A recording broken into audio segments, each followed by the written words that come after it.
සල්ලි ඉතිරි නොවෙන්නේ ඇයි?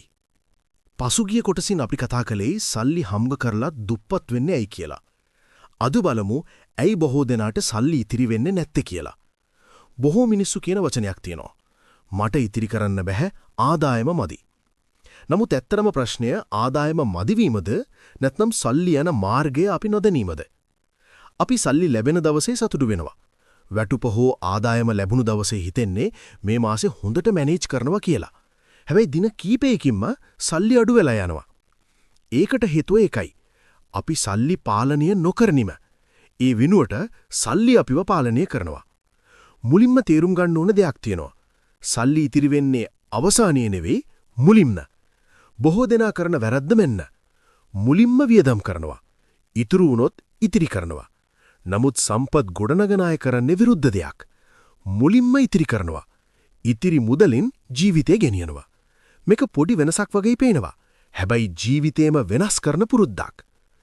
තවත් වැදගත් හේතුවක් තමයි නොපෙනෙන වියදම්.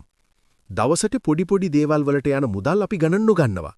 කුඩා කෑම, අතිරේක බීම, අනවශ්‍ය ඔන්ලයින් ගන්න දේවල්, හදිසි කැමැත්තෙන් කරන මිලදී ගැනීම මේවා එකක් පොඩි වියදම් වගේ පේනවා. හැබැයි මාසයක් අවසානයේ ඒවා ලොකු මුදලක් වෙනවා. ඒ නිසා සල්ලි නැති වෙන්නේ ලොකු වියදම් නිසාම නෙවෙයි. පාලනය නැති කුඩා වියදම් නිසා. තවත් වැදගත් දෙයක් හැඟීම්. අපි සතුටු වෙලා වියදම් කරනවා. දුකෙන් ඉන්නකොටත් වියදම් කරනවා. පීඩනයක් තියෙන කොටත් වියදම් කරනවා. එතකොට සල්ලි භාවිතා වෙන්නේ අවශ්‍යතාවයට නෙවෙයි හැඟීම්ට. සම්පත් ඇති අය වෙනස් විදියකට හිතනවා. ඔවුන් අහන්නේ එකම ප්‍රශ්නයක්. මේක මට ඇත්තටම අවශ්‍යද? මෙම ප්‍රශ්නය ජීවිතේ බොහෝ වැරදි වියදම් නවත්තනවා. තවත් වැදගත් රහසක් තියෙනවා. සල්ලි ඉතිරි කරන එක ලොකු මුදලකින් පටන් ගන්න ඕනේ නැෂ. පොඩි මුදලක් වුණත් නිතර ඉතිරි කරන එකයි වැදගත්. දිනපතා පොඩි පියවර කාලයත් එක්ක ලොකු ප්‍රතිඵලයක් වෙනවා. ඉවසීම මෙතන ලොකු බලයක්. බොහෝ දෙනා ඉක්මන් ප්‍රතිඵල බලාපොරොත්තු වෙනවා. මාස දෙක තුනෙන් ලොකු වෙනසක් නොපෙනුනොත් නවත්තනවා.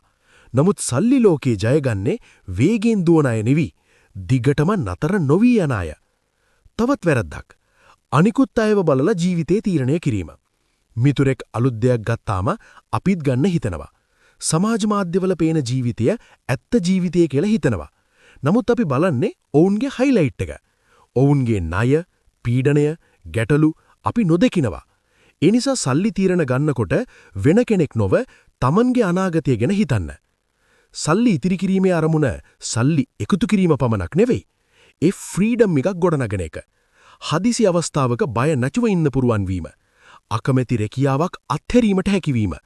තමන් කැමති ජීවිතයක් තෝරා ගන්න හැකියවීම. ඒක තමයි සත්‍ය සම්පත. අදින් පටන් ගන්න පුරුවම් සරල පියවර 3ක් තියෙනවා. පළවෙනිය, ආදායම ලැබුණු දවසේම පොඩි ප්‍රතිශතයක් ඉතිරි කරන්න. දෙවෙනිය, අනවශ්‍ය වියදම් ලියලා බලන්න. තුන්වෙනිය, දිගටම ඒ පුරුද්ද තබා ගන්න. මේ පියවර 3 සරලයි. හැබැයි ජීවිතේ වෙනස් කරන බලයක් තියෙනවා.